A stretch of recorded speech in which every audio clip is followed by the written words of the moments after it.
신약성경 마태복음 16장 18절 19절 2절 말씀입니다. 같이 봉독합니다. 또 내가 내게 이르노니 너는 베드로라. 내가 이 반석 위에 내 교회를 세우리니 음부의 권세가 이기지 못하리라. 내가 천국 열쇠를 내게 주리니 내가 땅에서 무엇이든지 매면 하늘에서도 매일 것이요 내가 땅에서 무엇이든지 풀면 하늘에서도 풀리리라 하시고. 아멘. 다 착석하시겠습니다. 함께 봉독한 마태복음 16장 18절 19절 2절 말씀 중심으로 해서 같이 따라합니다. 교회가 희망입니다. 다시 합니다. 교회가 희망입니다. 세상 사람들이 교회를 어떻게 바라볼까라는 생각을 지난 한 주간 좀 많이 해보게 됐습니다. 어떤 분은 이렇게 이야기하실 수도 있겠죠. 목사님, 남의 시선을 의식하면서 우리가 신앙생활할 필요가 있겠습니까? 내 믿음 내가 지키면 그만이지 그렇게 우리가 주의를 신경 쓸 필요가 있겠습니까? 라고 하시겠지만 저는 이렇게 생각합니다. 교회와 성도는, 교회는 또 하나님의 사람들인 우리는 더욱 세상을 의식하면서 살아가야 한다라고 생각을 합니다. 마태복음 5장 14절은 이렇게 우리에게 이야기해요. 너희는 세상의 빛이라. 산 위에 있는 동네가 숨겨지지 못할 것이요 15절에 사람이 등불을 켜서 말 아래 두지 아니하고 등경 위에 두나니 이러므로 집안 모든 사람에게 비치느니라. 이같이 너희 빛이 사람 앞에 비치게 하여 그들로 너희 착한 행실을 보고 하늘에 계신 너희 아버지께 영광을 돌리게 하라 말씀하고 있어요. 너희는 세상의 빛이다. 빛이 드러나는 일들은 너무나 당연한 일이죠. 빛이라고 하는 것은 감춘다고 감출 수 있는 그러한 것이 아닙니다. 우리는 빛이다라고 말씀하셨기 때문에 우리가 어디에 있든지 우리는 드러날 수밖에 없다라는 사실이죠. 그래서 주님께서 말씀하신 것도 그렇기 때문에 그 빛으로서 너희가 그 착한 행실을, 선한 행실을 세상 가운데에 나타내 보여줄 수 있는 그러한 삶을 살아야 한다. 그래서 이 드러남이라고 하는 것은 어떤 부담감, 때로는 불편함, 또 세상의 손가락질, 세상의 조롱, 편협하다 이러한 소리를 듣는 그러한 모습이 아니라 오늘 성경 말씀처럼 너희 착한 행실을 드러내는 삶. 그러니까 많은 사람들이 그 모습을 보면서 하나님이 살아계시는구나. 하나님이 정말로 이 땅 가운데에 존재하시고 또 그 하나님의 은혜 가운데 있는 그리스도인들은 확실히 다르구나.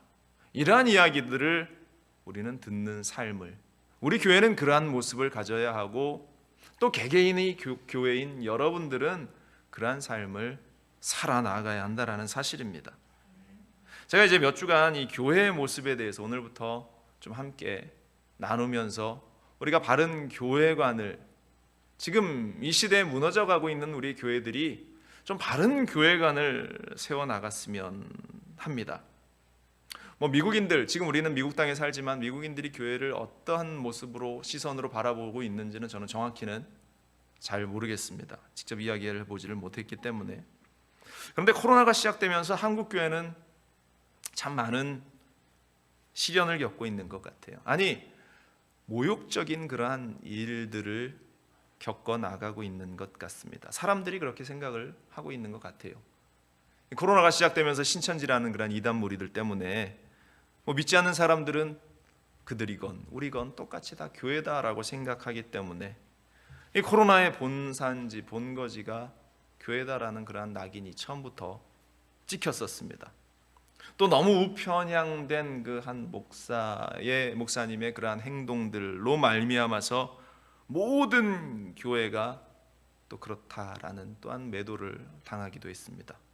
또 지금은 또한 선교단체를 시작으로 해서 그 무분별한 그러한 행동들로 말미암아서 예수를 믿고 또 선교하는 모든 교회들이 또 그런 비난의 현장 가운데에 서 있는 모습을 보면서 대부분의 교회는 정부와 더불어서 함께 이 코로나를 어떻게든 이겨내보고자 안간힘을 쓰고 발버둥을 치고 있는데, 그 소수의 그러한 잘못된 무리들 때문에 이리 맞고 저리 터지면서 만신창이가 되고 있는 그러한 교회의 모습을 보면서 이 코로나가 다 지나가고 이제 새로운 현실이 우리 가운데 다가올 때 과연 교회가 얼마나 그 힘을 회복할 수 있을까, 그러한 의구심이 드는 것이 오늘의 실정이죠. 과연 이 코로나가 끝났을 때 사람들이 교회와 그리스도인들에 대해서 어떠한 이미지를 가지고 과연 그들이 복음의 메시지를, 하나님의 메시지를 온전히 받아들일 수 있을까 하는 두려움이, 걱정이 다가오는 것이 사실입니다. 이럼에도, 이런 상황 가운데에도 과연 오늘 우리 말씀의 제목처럼 교회가 희망이 될 수 있는가, 이런저런 고민을 하면서 기도하며 말씀을 준비하는데요, 하나님께서 솔로몬이 처음 하나님의 전을 봉헌하고 하나님의 전을 지어놓고 하나님께 드렸던 그 기도가 문득 생각나게 하셨어요. 역대하 6장의 솔로몬의 기도인데요, 이렇게 시작됩니다.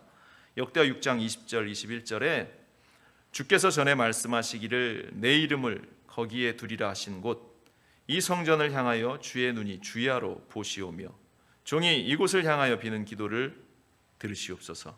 주의 종과 주의 백성 이스라엘이 이곳을 향하여 기도할 때에 주는 그 간구함을 들으시되 주께서 계신 곳 하늘에서 들으시고 들으사 사하여 주옵소서. 이렇게 하면서 솔로몬이 그 뒤에 이제 계속 기도를 이어나갑니다. 너무 길어서 제가 다 우리가 함께 봉독하고 읽지는 못하지만 집에 돌아가셔서 한번 역대하 6장에 기록된 솔로몬의 기도를 한번 읽어보세요. 23절부터 27절까지는 개인을 위한 기도를 솔로몬이 드리고 있습니다. 또 28절부터 31절까지는 요즘 같은 전염병들이 자신들에게 다가왔을 때 하나님, 단 한 사람이라도 기도하면 그 전염병이 물러가게 하여 주옵소서. 또 32절부터 42절까지는 나라를 위해서 간절히 기도하면서 나라를 위해서 기도하는 자의 기도를 하나님께서 외면하지 말라고 솔로몬이 그 성전을 지어놓고 하나님께 그렇게 기도를 하고 있습니다. 그러면서 정말로 이제 이스라엘 백성들이 이제 이후로는 예루살렘 그 성전에 모여서 하나님께 기도하고, 또 성전에서 너무 멀리 떨어져 있을 때는 또 다니엘과 같이 포로로 잡혀간 사람들은 예루살렘을 향해서 창문을 열어놓고 하나님께 기도했던 그 장면들이 성경 가운데 등장을 하는데요, 이것을 보면서 성전의 기능이, 교회의 역할이 어떠한 것인가를 우리는 짐작을 하게 되지요. 교회는 개인의 문제 앞에서 하나님께 기도하는 것이고, 교회는 질병과 고통 가운데 있는 사회 현실 가운데에서 하나님께 기도하는 곳이고, 교회는 나라와 민족이 어려움 가운데 처했을 때에 그 아픈 현실을 놓고 하나님께 기도하는 곳, 기도의 능력이 나타나야 하는 것이 바로 교회다. 하나님께서는 그 기도를 들으시고 개인을 회복하시고 사회를 회복하시고 나라를 회복하실 것이다. 지금 이 기도가 우리 교회 가운데에 정말로 무너져버리고 정말로 세상의 손가락질을 받는 그러한 교회의 현실 가운데에 다시 살아나야 할 그러한 가장 중요한 요소라는 사실을 우리는 잊지 말아야 할 줄로 믿습니다. 같은 맥락에서 오늘 마태복음 16장 19절에 주님께서 말씀하시는 게 이렇죠. 내가 땅에서 무엇이든지 매면 하늘에서도 매일 것이요, 내가 땅에서 무엇이든지 풀면 하늘에서도 풀리리라. 우리 하나님께서는 우리의 기도를 반드시 들으시는 줄로 믿습니다. 바로 주님께서 하신 이 말씀 때문에 교회에 희망이 있다, 교회가 희망이 된다라는 말씀을 드리는 겁니다. 하나님께서 우리의 기도를 들으시기 때문에 이 교회에 희망이 있는 것입니다. 여러분들의 기도를 들으시기 때문에 이 교회에 희망이 있는 것입니다. 이 어려운 시기에 교회에 희망이 있음을 여러분들 잊지 마시기를 바랍니다. 그렇다면 교회가 어떤 곳이어야 이 희망이 이어져 나가는가, 희망이라고 이야기할 수 있는가, 오늘 본문을 통해서 우리가 생각해 보기를 원하는데요, 첫 번째는 이겁니다. 따라합니다. 반석 같은 믿음이 있는 장소. 반석 같은 믿음의 장소가 돼야 교회는 희망의 그 불씨가 꺼지지 않아요. 마태복음 16장 18절 상반절은 이렇습니다. 또 내가 내게 이르노니 너는 베드로라. 내가 이 반석 위에 내 교회를 세우리니 라고 말씀하셔요. 오늘 이 본문 주님께서 교회를 세우시는 이 장면, 이제 바로 앞절들의 어떤 사건이 기록되어 있느냐. 예수님께서 이 가이사랴 빌립보에서 제자들에게 질문을 하십니다. 야 제자들아, 사람들이 나를 누구라고 하느냐? 라는 질문을 던지셔요.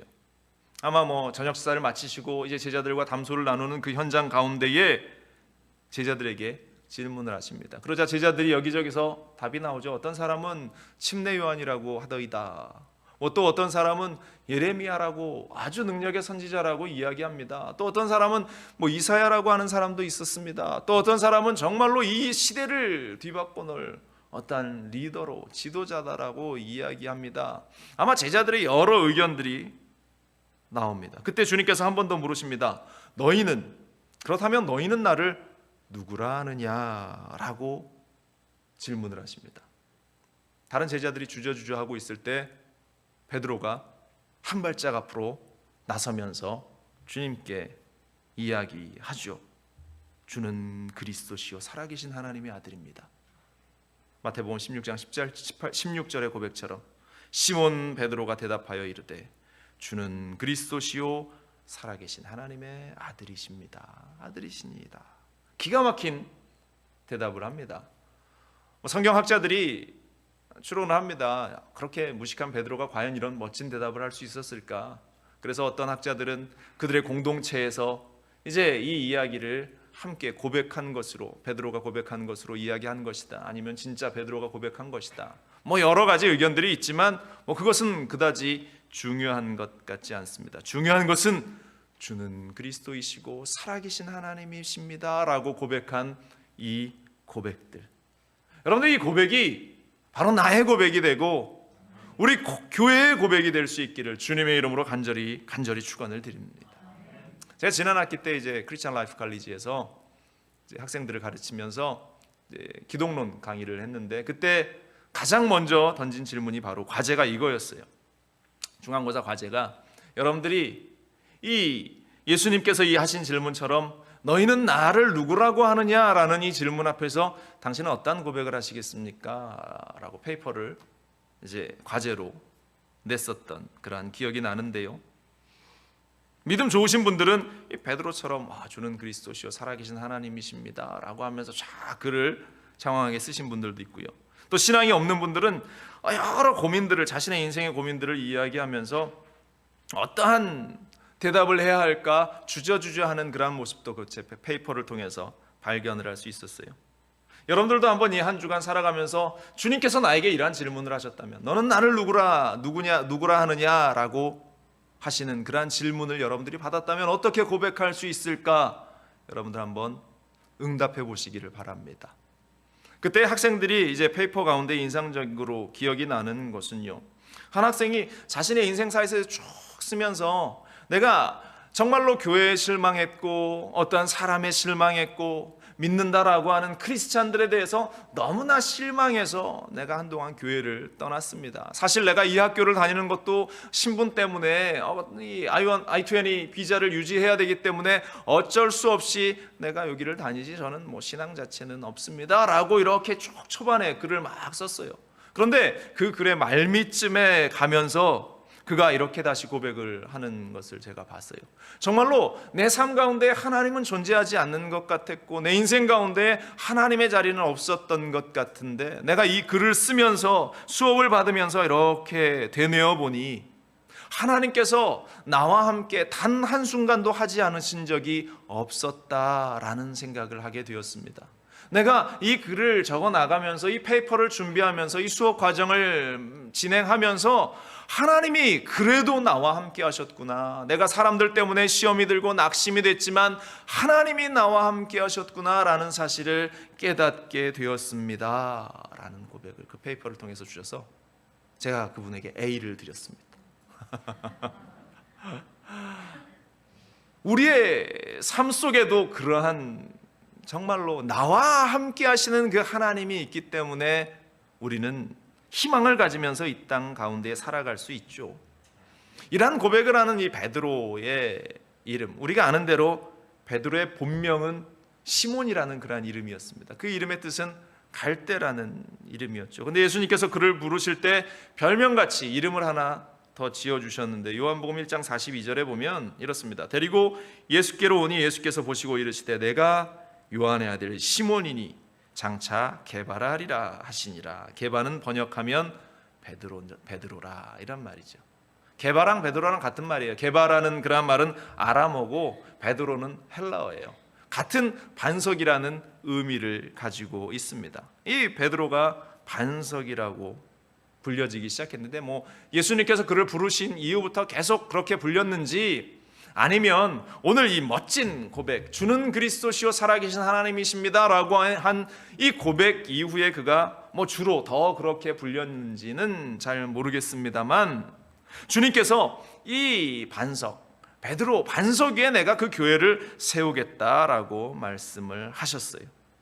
아마도 이 의미는 단지 베드로가 교회의 수장이 되어서 그 역할을 한다기보다는 반석 같은 그 믿음 위에 교회가 서야 한다라는 것을 주님께서 더 강조하셨던 것으로 보여집니다. 그래서 이 교회는 반석과 같은 그 믿음 위에 세워져야 한다라는 것이, 초대교회는 정말로 반석 같은 그 믿음 위에 그 교회가 단단하게 세워졌습니다. 아무리 로마의 박해가 심하고 또 예수 믿는 것이 정말로 힘들고 어려운 죽음의 위기 한가운데 있어도 그들의 믿음을 결코 흔들 수 없었습니다. 왜? 단단한 믿음이 그들 가운데 있었기 때문에, 변치 않는 그러한 믿음이 그들 가운데에 있었기 때문에. 이것은 어떤 외적인 그러한 모습만을 이야기하는 것이 아니에요. 믿음이 좋아 보인다. 야, 장로이기 때문에 믿음이 좋겠지. 권사이기 때문에 믿음이 좋겠지. 믿음 생활 오래 했기 때문에 내가 날 때부터 크리스찬 모태신앙이기 때문에 믿음이 좋겠지 라는 그런 어떤 외형적인 기준이 아니라 정말로 단단한 믿음, 그 흔들리지 않는 그 믿음, 바로 이것을 반석 같은 믿음이다라고 이야기하는 것이에요.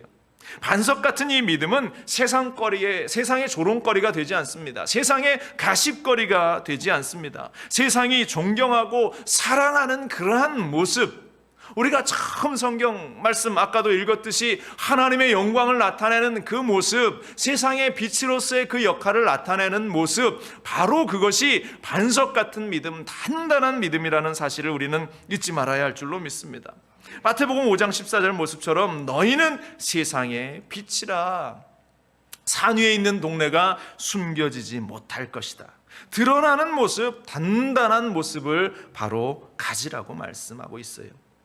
여러분들, 교회는 지금 우리가 예배드리고 있는 이 장소일 뿐만 아니라 여러분들 각각 개인들도 지칭을 하고 있는 것입니다. 그래서 교회인 여러분들 하나하나가 모여서 이 공간, 이 교회를 형성하는 그러한 것들처럼 마찬가지로 여러분들이 개개인이 교회이기 때문에 이 교회로서 단단한 믿음 가운데 여러분들이 세상을 살아가야 한다. 바로 그래야 희망이 있다라고 이야기하게 되는 것입니다. 단단한 믿음을 가진 여러분들 되시기를 간절히 축원을 드립니다. 또한 두 번째로, 교회는 어떠한 장소가 되어야 하느냐? 교회는 음부의 권세를 이기는 장소가 되어야 한다라고 말합니다. 따라합니다. 음부의 권세를 이기는 장소. 마태복음 16장 18절 후반절에 말합니다. 음부의 권세가 이기지 못하리라. 교회에게 하신 말씀이에요. 음부의 권세가 이기지 못하리라. 세상에는 이 음부의 권세, 사단, 마귀, 더러운 흑암의 세력들이 큰 힘을 발휘하면서 지금 역사하고 있습니다. 사단의 공격으로 말미암아서 화목했던 가정이 깨어지고 행복했던 그러한 삶의 시간들이 무너져 내리고 마음에는 큰 상처와 아픔 때문에 괴로워하면서 하루하루를 보내고 죄의 포로가 되어서 낙심하고 좌절하고 근심하고 있는 그러한 나날들이 얼마나 가득한지, 또 하나님과는 원수가 되어서 믿음을 잃어버리고 세상 가운데 세상의 기준, 세상의 가치관, 세상의 물질, 세상이 말하는 성공을 찾아서 이리저리 헤매어 다니고 있다. 그리고 예수 믿는 자들에게까지 와서 온갖 시험을 주면서 그 믿음의 자리를 사정없이 흔들고 어려움 가운데 빠지게 하죠. 오죽하면 이 성경에 보니까 예수님도 그 사역을 시작하기 위해서 40일간을 금식하고 준비하시는 그 현장, 그 마지막에 이 사단 마귀가 와서 예수님도 시험하지 않습니까? 돌을 떡으로 만들어 먹어라, 성전에서 뛰어내려라, 나에게 절하면 세상의 모든 것을 주겠다. 예수님도 이러한 시험을 당하셨는데 하물며 사단이 우리를 가만 놔두겠습니까? 내가 좀 예수 믿어보고 내가 더 열심히 신앙생활 해보려고 하는 그 현장 가운데에 사단은 그 마음을 먹을 때마다 이 음부의 권세, 사단의 세력들이 다가와서 우리를 막 사정없이 흔들어 놔서 갈등이 생겨나게 하는 거예요. 가족 간의 싸움이 일어나고 교회 안에 다툼이 일어나게 하고 미움과 시기와 분냄과 그러한 갈등의 요소들로 말미암아서 하나님이 주신 능력을 다 소진해 버리도록 만드는 것이 사단의 그러한 전략이라는 사실입니다. 그러나 우리 하나님께서는 여전히 내가 내 편이 되어줄 것이고, 여전히 내가 너희와 함께 할 것이고, 여전히 교회와 내가 함께 하겠다라고 말씀하고 있습니다. 우리가 한 번, 두 번 실패했다고 우리는 그 전쟁에서 진 인생이 아니에요. 전쟁은 반드시 힘 있는 자가 이기게 되어 있습니다. 가장 힘 있는 자가 누구예요? 사단 마귀가 아닙니다. 가장 힘 있는 자는 우리 하나님. 우리 하나님이 온 우주 만물을 창조하신 우리 하나님이 그 힘을 가지고 우리와 함께 하시는데 우리가 이 사단과의 싸움에서 질 수 있겠습니까? 여러분들의 인생은 승리하게 될 수밖에 없는 그러한 인생임을 우리는 잊지 말아야 할 줄로 믿습니다. 주님이 나와 함께 하시기 때문에 우리는 이러한 도전 가운데에 전혀 요동하지 않을 수 있다. 그래서 믿음으로 전진하고 또 전진하면서 음부의 권세를 이겨 나아가야 하는데, 그런데 그러한 우리가 그 믿음을 잃어버리고 세상의 풍파에 이리 흔들리고 저리 흔들려서 우리가 방황해서야 되겠는가?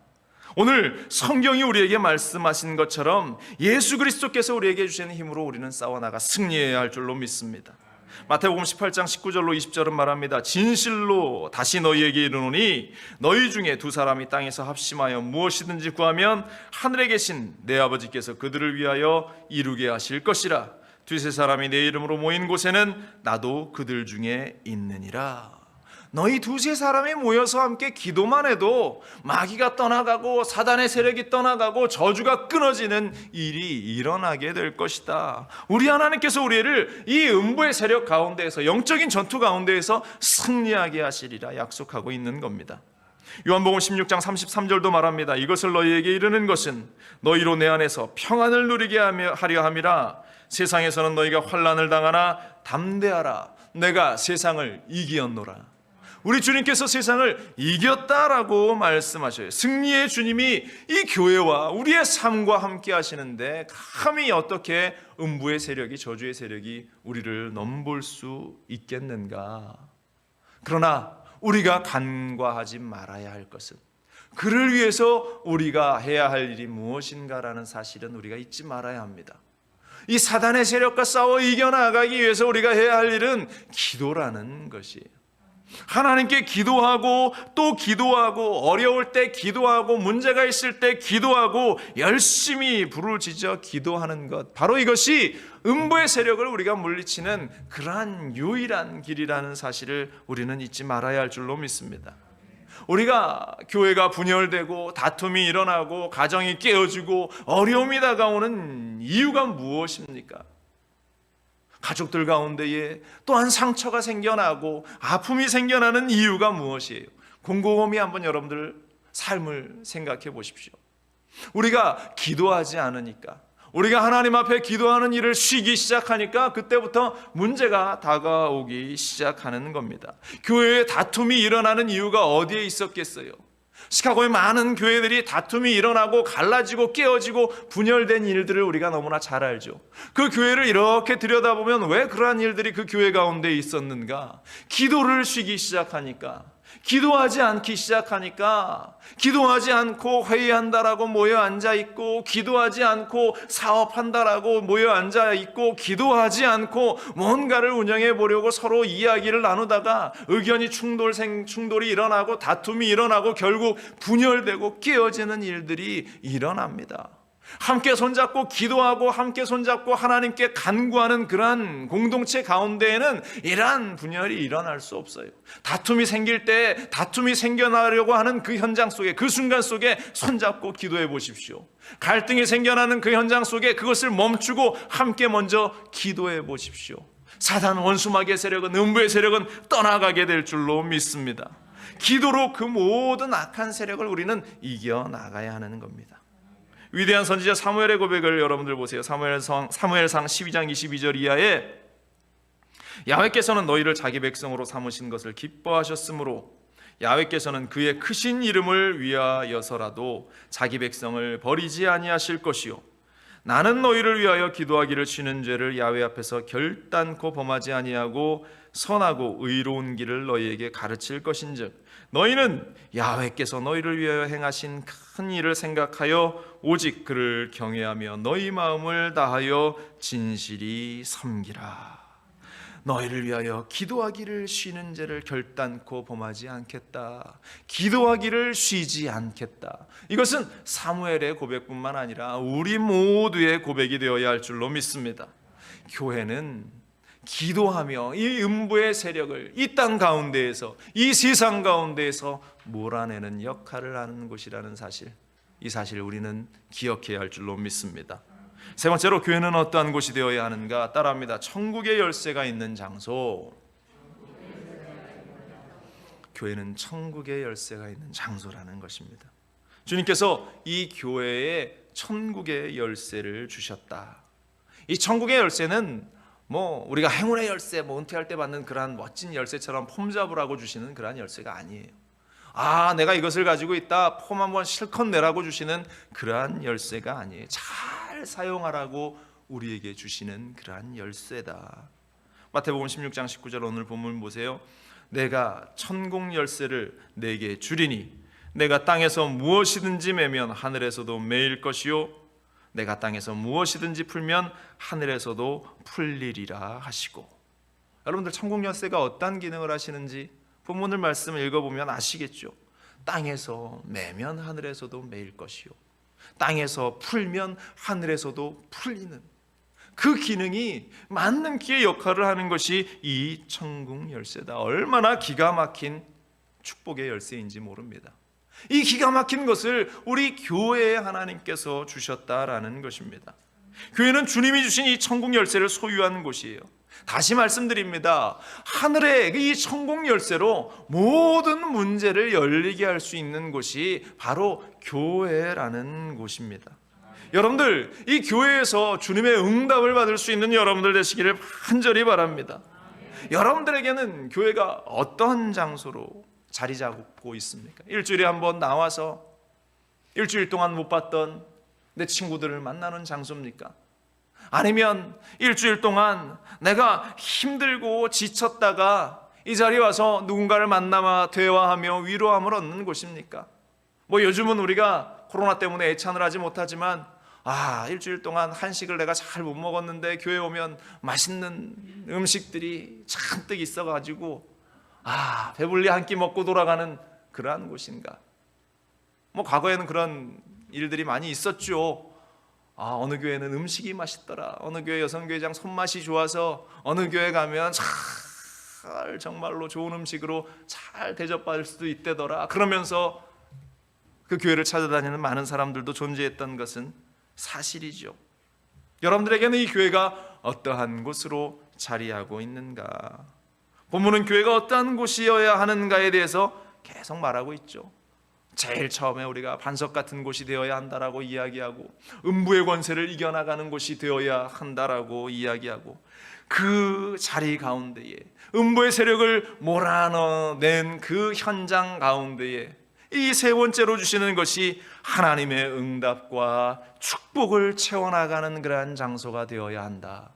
바로 교회가 그러한 장소가 되어야 한다라고 말씀하고 있습니다. 과거 이 교회를 통해서 하나님께서 얼마나 많은 복을 이 사회 속에, 나라 속에, 개인 속에 부어주셨는지 몰라요.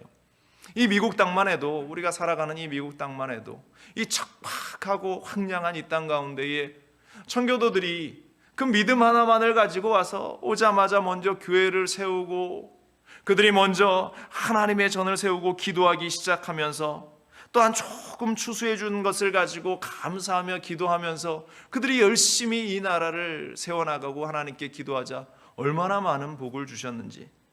미국 독립전쟁이 끝난 것이 1783년입니다. 그때를 기점으로 한다 할지라도 이 미국의 역사는 고작 238년 정도밖에 되지, 250년 채 되지 않은 그러한 나라 가운데에 하나님께서 얼마나 복을 쏟아 부어 주셨는지, 세계 최고의 나라, 1등 나라가 우리가 살아가는 이 땅 아닙니까? 이 역사 가운데 고작 250년도 채 안 된 이 나라 가운데에 하나님께서 복을 주신 이유가 무엇인가? 먼저 하나님께 기도했던 그 교회, 하나님의 그 신앙을 위해서 이들이 달려와 먼저 기도하는 이 교회를 통해서 하나님께서 복을 허락해 주셨어요. 대한민국도 마찬가지입니다. 우리가 나고 자랐던 그 대한민국, 하나님께서 그 대한민국 위에 얼마나 많은 복을 주셨어요. 1945년 우리가 일제로부터 독립한 이후에 6.25 동란을 거치면서 세계에서 가장 가난한 나라였던 대한민국이 지금 불과 60년, 70년 지난 지금 우리나라 얼마나 복받은 나라가 되었는지, 세계 10손가락 안에 드는 경제 대국이 되었다라는 말. 이것이 과연 한국인들이 부지런해서, 근면해서, 머리가 좋아서 과연 그러한 일들이 일어날 수 있었겠어요? 처음부터 하나님께 기도하던 사람들을 통해서 교회들이 함께 새벽마다 기도하고 밤마다 기도하고, 하나님 우리에게 복 주십시오, 우리에게 하나님의 은혜를 주십시오, 그렇게 무릎 꿇어 기도하는 그 기도를 통해서 하나님께서 그 나라 위에 개인들에게 얼마나 큰 복을 주셨는가, 우리가 굳이 이야기하지 않아도 너무나 잘 아는 일이라는 것이에요. 어둠의 세력, 저주의 세력을 다 물러내버리고 하나님께 구하며 기도했더니 하나님께서 복을 주셨는데, 그렇게 복 주신 그 나라가 지금 타락해서, 이 미국 땅 얼마나 타락했습니까? 또 대한민국 얼마나 타락의 길을 걸어가고 있습니까? 나라의 형편이 말이 아니죠.